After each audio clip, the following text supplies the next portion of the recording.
Tranquility Base here. The Eagle has landed.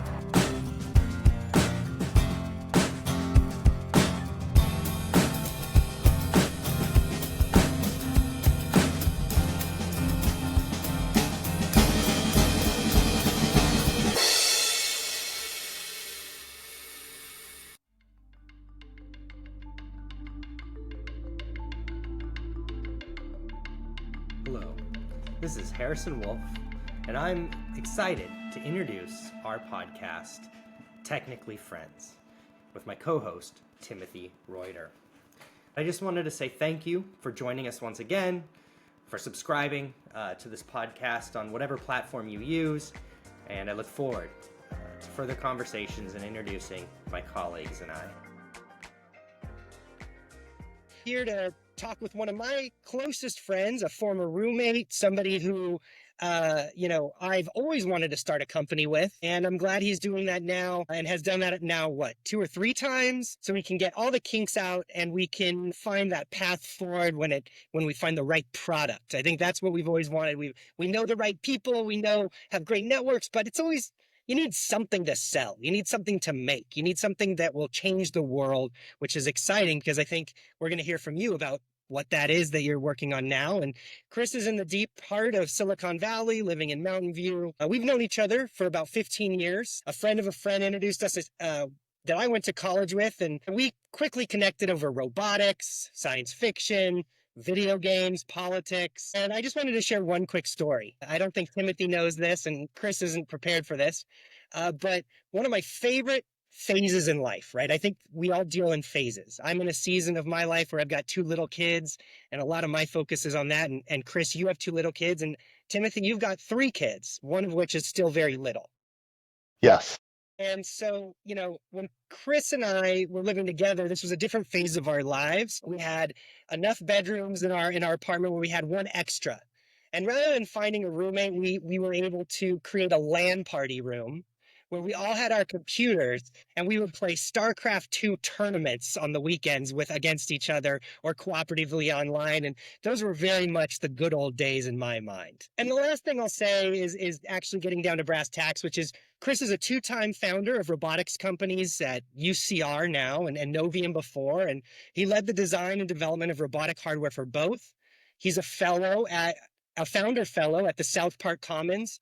And I really think I can sum up his vision of making robotics as something to help humans achieve things more productively and safer, to make our lives better rather than replace us. Is that fair to say, Chris? That's fair to say. Let me just say thank you for inviting me on the show. Absolutely. And last thing I'll say is you're the father of 2 little ones, a husband to another close friend of mine who also is a founder of a company, but more in the AI space and interacting with physical environments. And I hope to have her on sometime to talk with. And maybe we can compare some of your answers and see what jives. But 2 founders, 2 kids, 1 house. Chris, let's jump into it if that works for you. Let's do it. And to kick things off, why don't we start by hearing a little bit about what is under control robotics? What's the vision for it? Sure. We're building rugged robots, humanoid robots, multi-purpose tools for heavy industry. Things where people get hurt, things where people are under physical stress, and tasks that quite frankly people just don't want to do. And so we can take the sort of the drudgery out of our relation to physical labor. And what's an example of one of those jobs? I mean, I think I hear in the drone space for a long time, it was dull, dangerous, and dirty jobs, but it sounds like a similar kind of approach. But what's a good example of one specific job that you envision your robots working on? Yeah. So I really like to think there used to be 3Ds, but really everyone was missing the 4th one, which was the distant or the remote jobs that are off on the North Slope in Alaska or out in the middle of the ocean, things like that. So, but in the near term, we're talking about entering into industries like construction or mining, things where you have skilled workers doing legitimately interesting and skilled jobs. But they spend more than half their time either looking for tools, waiting for materials, really sort of participating in the logistics of a construction site instead of the actual construction of the construction site. Hmm. And so by utilizing autonomous systems that can handle materials the same way that a person can, we can really eliminate all of that sort of lost downtime during the day so that we can make skilled welders twice as productive. We can make carpenters twice as productive throughout their day. And what made you want to start your own company rather than join an existing team? That's a great question. I've both joined existing amazing teams and sort of started my own. And to be honest, when I was looking for my next gig, I met up with one of my current co-founders, and I told them I'm looking to found or find a high performance robotics startup where we're focused on really sort of taking the latest advances in AI and pairing that with high performance hardware that can actually do the job, where mobility is the number one criteria to be useful. And we sort of looked at each other. We're like, yeah, okay, let's just do it. That's awesome. I guess one of the questions I always have when it comes to robotics is, what is that piece that is missing, right? Like, why haven't we seen robots everywhere already? Like, we've been talking about robots for a long time. We've been talking about, co-robotics. You and I have worked on co-robotic program plans in the past. In drones, it's the batteries often, right? The batteries are a limiting factor in many operations, the need to go longer, faster, to fly lighter. I guess for you, like, what's the thing holding back the robotic space? And also, if you just had endless money, time, and the right people, what would be the problem you'd want to attack with UCR? Well, I'll answer the last part first. Like, what is the problem that I want to attack? And that's the problem that we're going after right now, which is making like inherently useful tools that fit in the same place that you or I do, and that is able to make lives better and safer.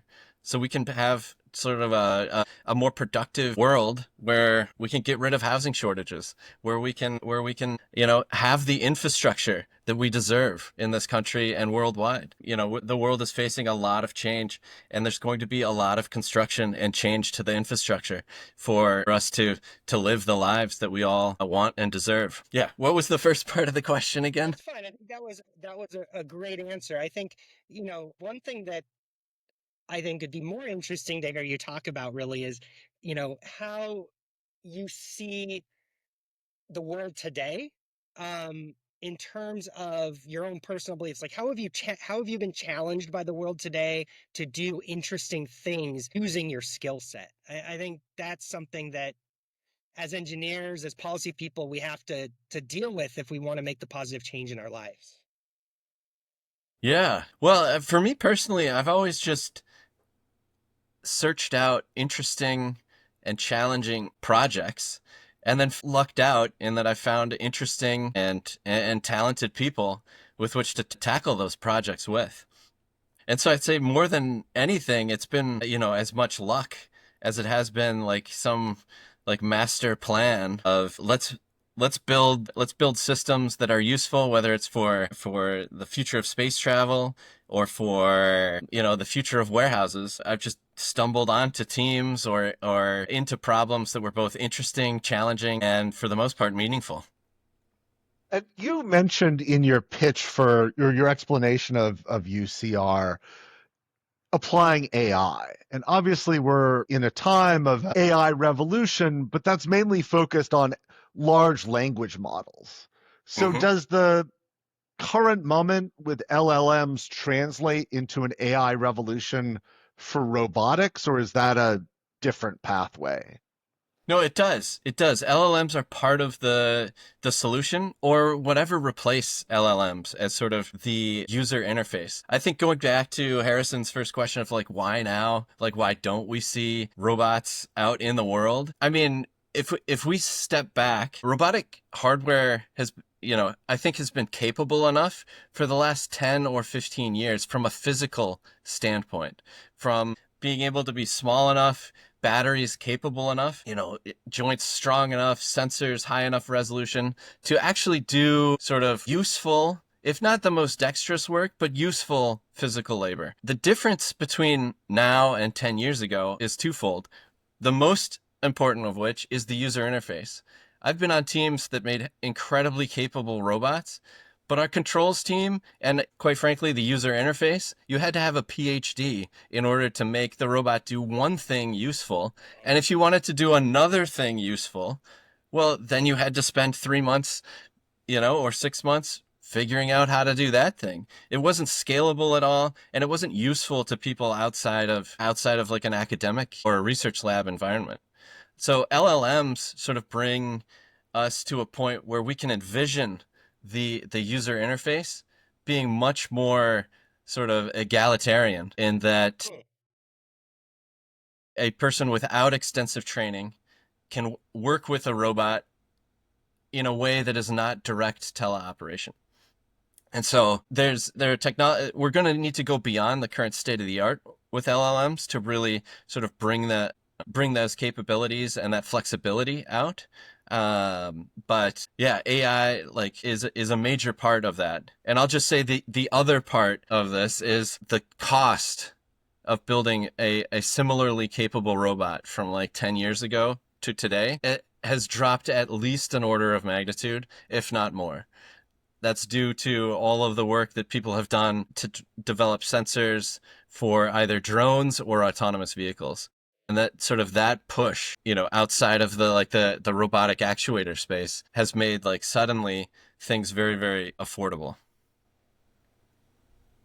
That's really, really interesting. And as we move through sort of this evolution that you're sort of describing, where do you see sort of the future of robotics heading? I think one of the things that I'm always thinking about is that, we've read similar books, we've watched similar movies. There's a show that just came out called Murderbot, right? Is about basically a sentient security robot that is able to hack its own programming and become sort of a free robot without people knowing. Spoiler alert. Or we've read Robopocalypse, or we watched Terminator. You're Right? supposed to say the spoiler alert before you give the spoiler, just for future reference. Yeah. So I guess for you, are you ever thinking about that? Are you thinking about your place in the evolution of robotics? Do you see a divergent future? How do you think of your role when it comes to, are we creating the robots that are T1000, or are we creating a future state of universal basic income that makes our lives all better? I think it's the latter. It's hard to draw a line to sentience from the current work in AI. I find that hard to believe. The current work in AI and LLMs is really just a fancy way of doing statistics, and generating sort of what would be common sense, right? And so trying to tie sentience to that, I think, is a leap I'm not currently willing to make. Okay. Is that not what the human brain is doing? I was thinking the same thing, right? Aren't we just a meat computer doing statistics?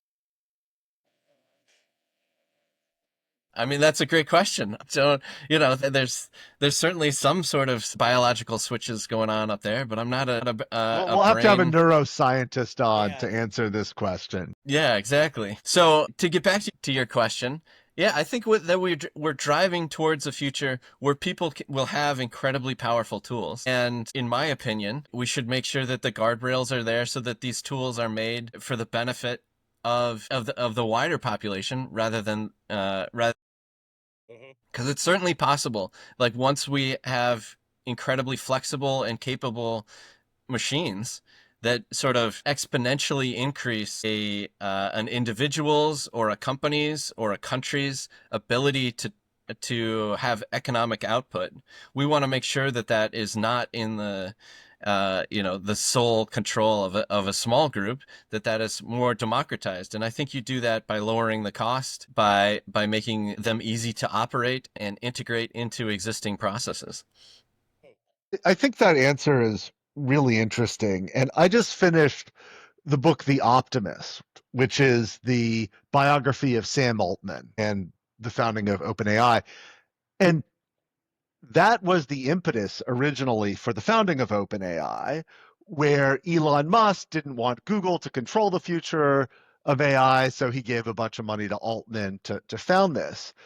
But the challenge I think, has been that you need so much money to create these things that you get sucked back into this dynamic of concentrated power and wealth. So this may be beyond the purview of sort of what you're thinking about at UCR, but how do you escape from needing large sums of money to create large scale smart robots and yet not having it succumb to capitalist dynamics of concentration? Yeah, I think that will be a challenge for all of us moving forward. Let me just say that we raised 400K and operated for 6 months on that initial capital, and created a system that was meeting the best mobility systems out there today. Like the promise of AI and sort of current design tools is that it really has democratized your ability to create. So if you're willing to go out and take and spend the energy to create, I think that our story will not be unique, in that we've been able to do it on sort of, you know, well, 400K is a lot of money to an individual. In many cases, it is not a lot of money to a small business, or to a large business. And so I just think that that activation capital is going to continue to drop. As all these tools, you look at, and I'll take the example of like DeepSeek or other tools like this, in that the cost of doing it the first time is astronomical. Like, I cannot imagine developing our own LLM on a shoestring budget. But the follow on, once you know what the target is, like, it's so much easier to be the second or the third in many of these cases. That actually leads to a question I had. So I've been the founder of two failed robotics companies. And one of the questions we always got as we were fundraising is, why did we think we could do something that a Google or a better funded robotics startup like Boston Dynamics or Figure couldn't? So what's your answer to that? I think that there's a lot of room for players when you're talking about robots as flexible systems and flexible tools. And so some of the differentiation that's going to happen is going to be in focus. And our team is laser focused on making sure that we have the best mobility, that our systems really are mobile manipulators, not static manipulators that most of these systems end up being. That we are laser focused on being able to go anywhere, and then eventually, help do anything. But here initially, we can climb stairs, we can go over them sideways, go up ramps backwards, all sort of.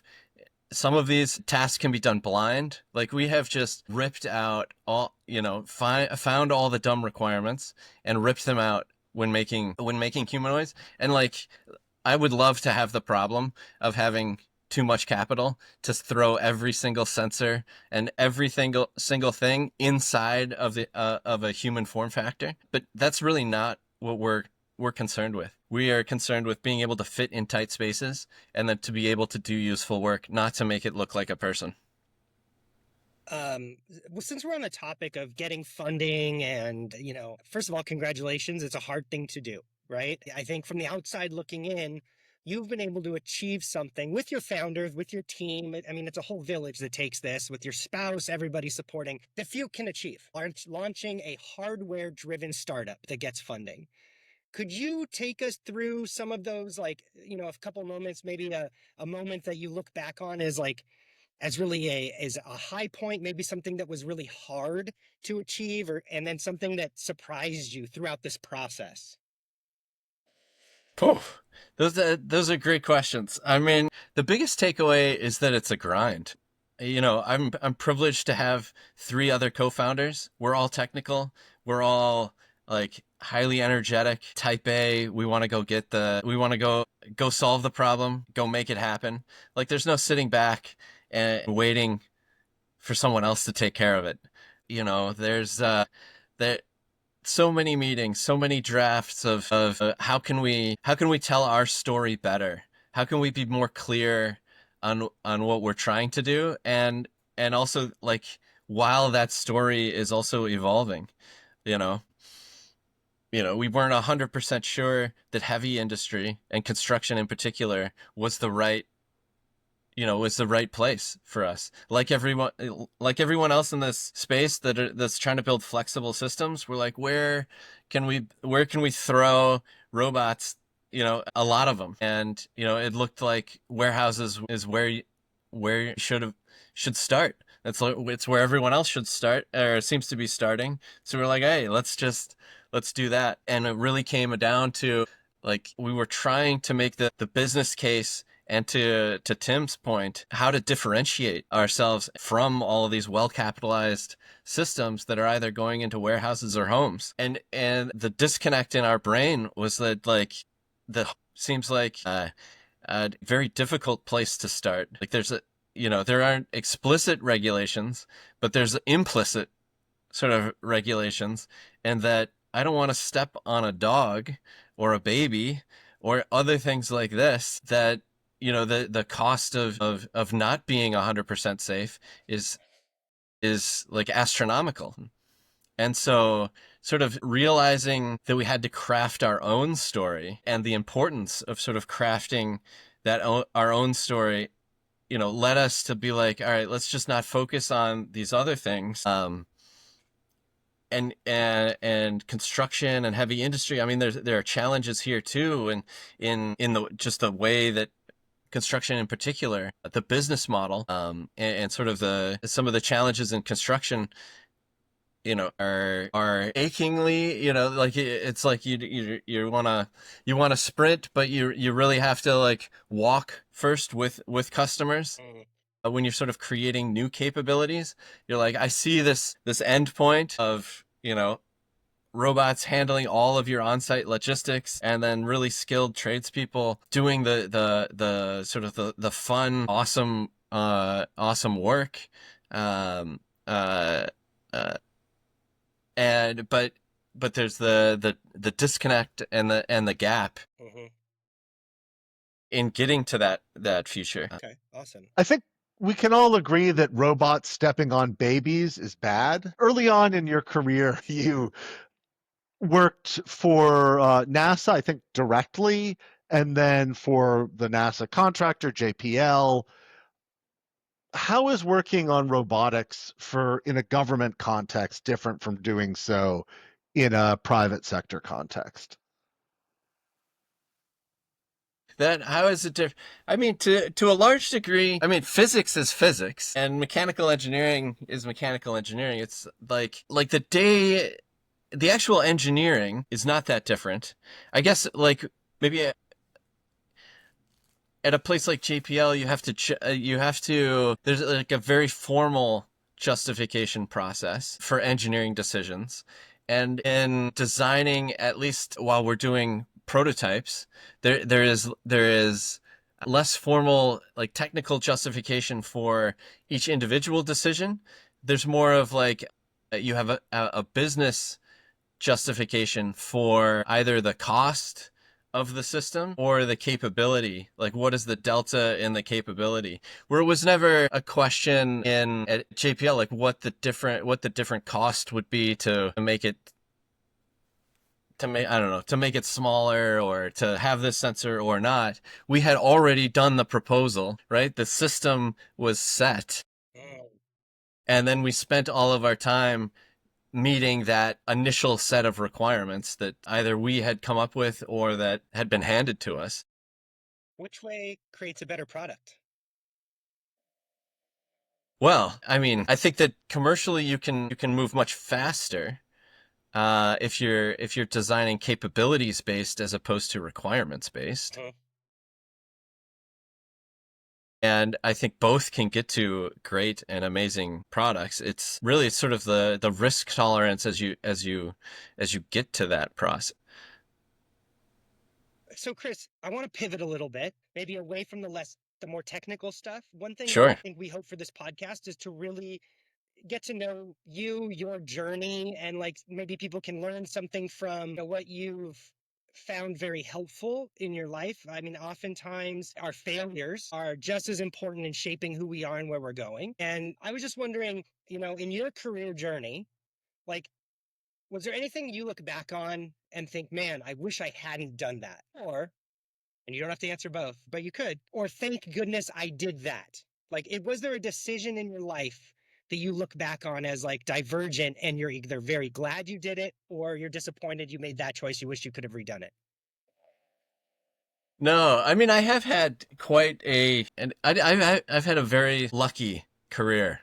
I think like timing wise, project wise, a lot of things came together that was to some degree outside of my control. That maybe hustle or a little bit of networking sort of on my side sort of nudged things in the right direction.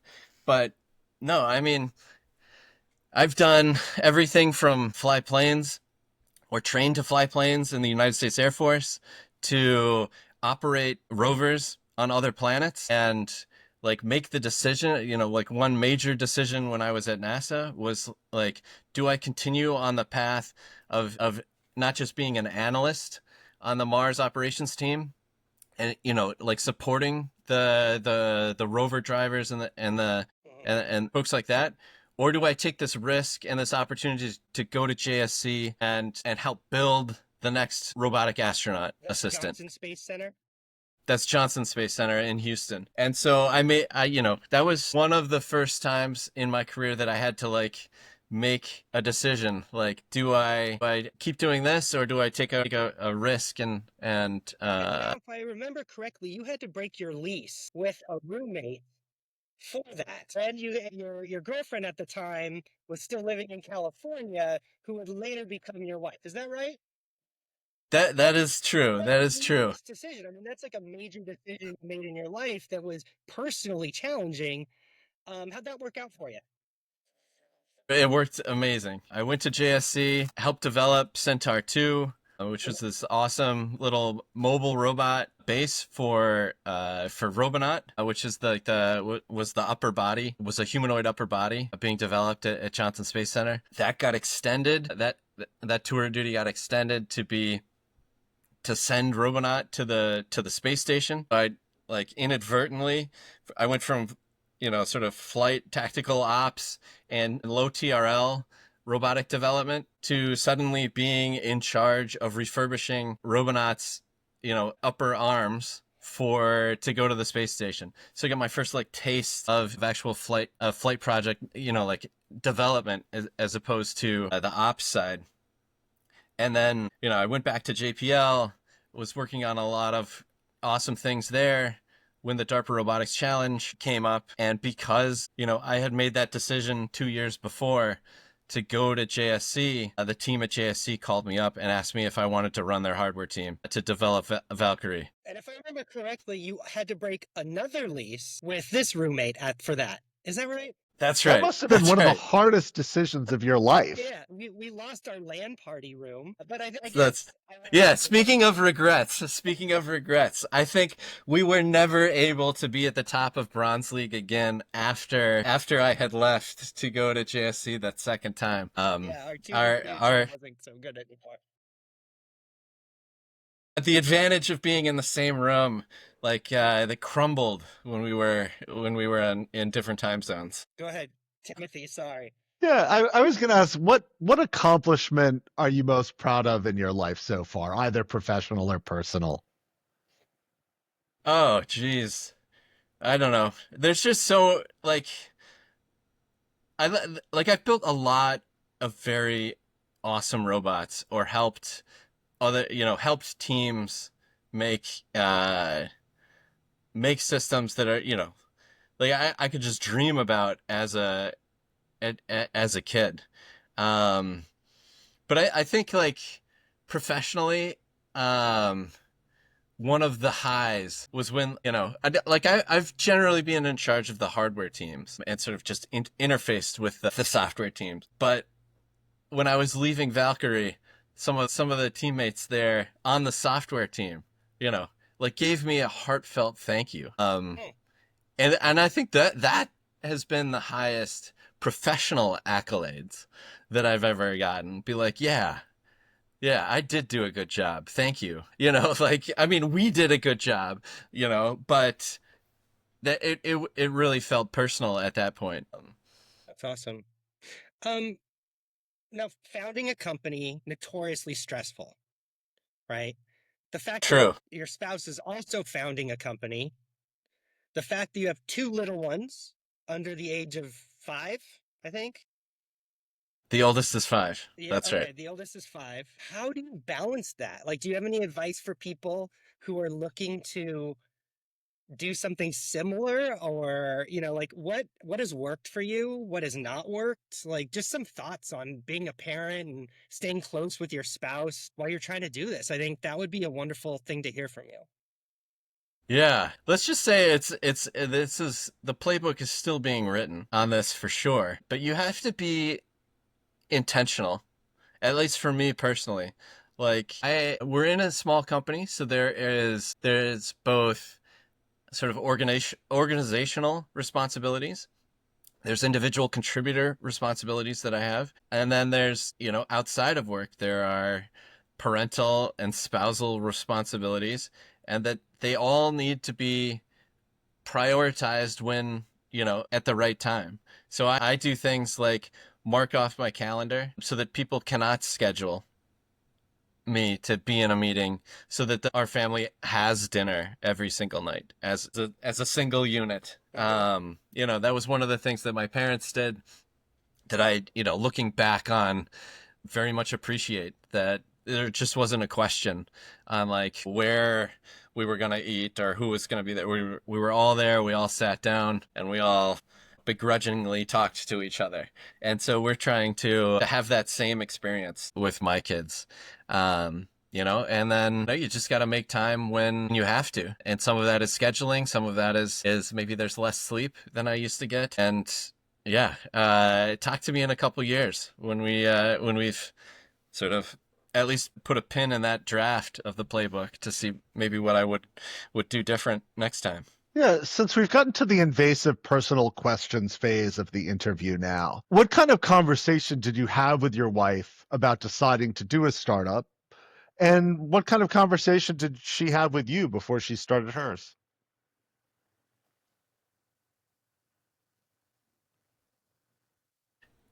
I had started a few companies like sometimes they were part-time, sort of like side work. Like let's me and a couple of friends trying to figure out how to do a product or a thing on the side. So it's always been part of sort of how I've operated, is that there's been a side, there's been some sort of professional thing on the side going on because we wanted to create something. And like my job wasn't filling every sort of taste or need that I had to create. And so there was never really a question of can you go do this, or should we go do this, or not. It was more like, could we afford to not have a salary for a bit, or to it was more of a logistical conversation Okay. than a can should we, or can we it was much more, those conversations were much more about logistics than is this the right thing to do. Interesting.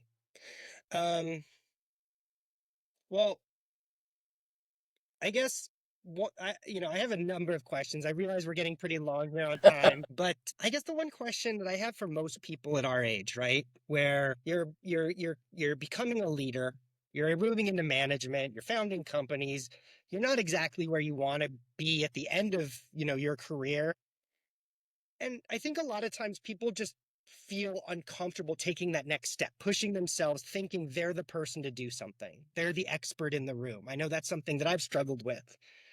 I guess at what point did you feel confident in your own ability to lead or found a company, lead an entire robotics team, found a company, set a vision? Like, was there a moment that just triggered for you, or was it something over time? No, I don't think there was ever a moment. Just like just sort of unwinding the question for a little bit.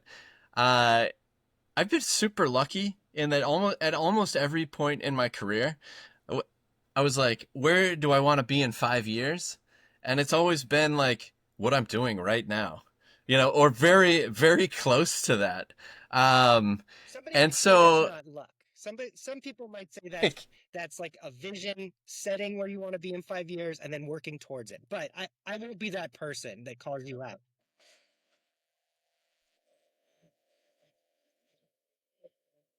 incredibly comfortable.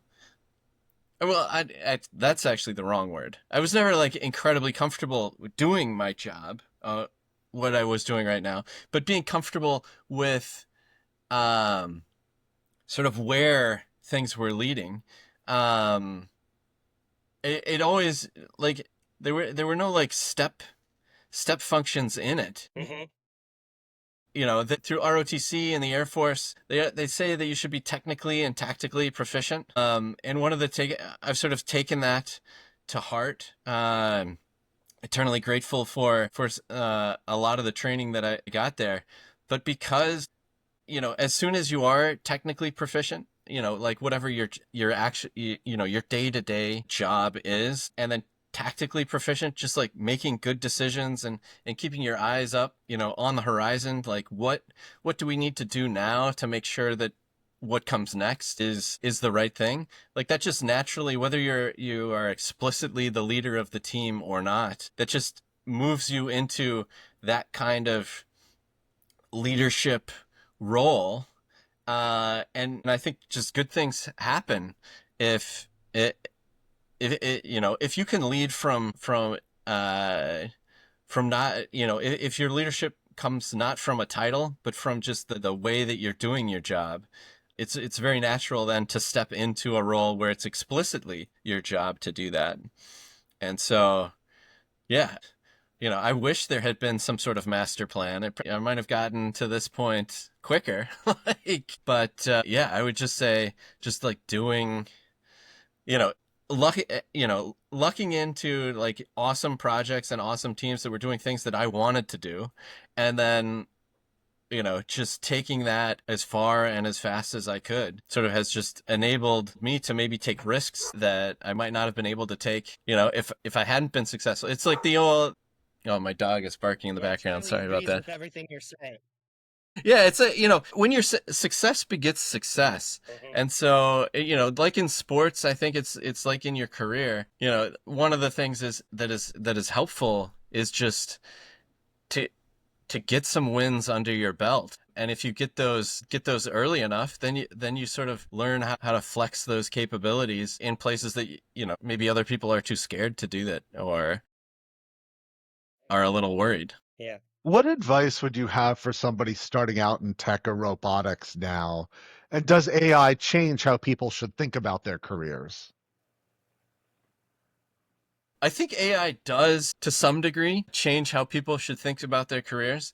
I think it moves the bar from memorization and having this vast sort of, um, uh, it expands your playbook of what you can recall, like data recall. So if I needed to, if you need to figure out how to analyze something, like your ability to find out how to analyze that, I think will be greatly expanded by AI, and through tools that can generate sort of a list of references on demand in a much more meaningful way than Google, you know, has ever, the Google search was ever able to do.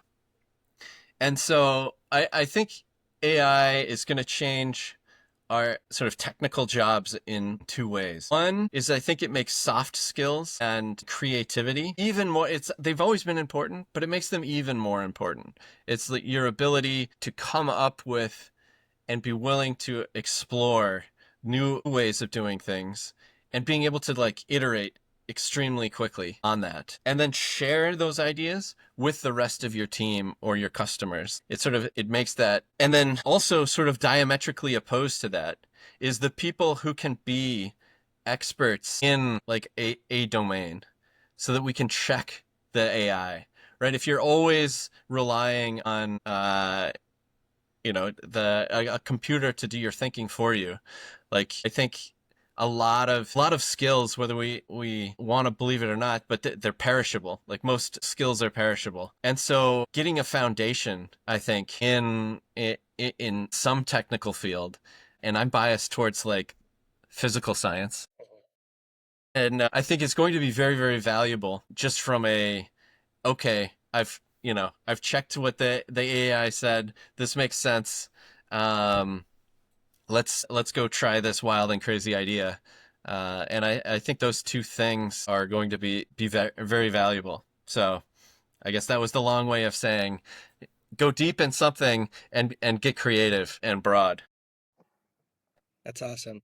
Well, Chris, we like to end our shows with, first of all, thank you for your open conversation. One question we want to ask everybody is, are we technically friends? Would you say that you, me, and Timothy now are? I think we're technically friends. What about you? I think if we look up paragraph 4 in section 8, it would say that we are indeed friends. All right.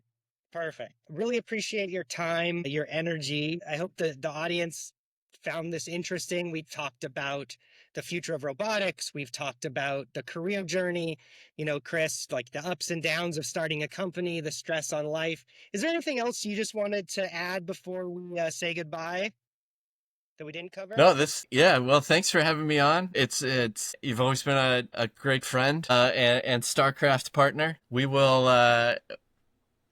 my plans for retirement are to become Bronze League heroes once again. And, it's something that we can all strive for somewhere in the future. It's important to have life goals. That's right. That's right. All right. Timothy, any last thoughts, or we can say goodbye? This is great. Chris, thanks so much for joining us. I really enjoyed this conversation. Absolutely. Thanks a lot, guys. Cheers.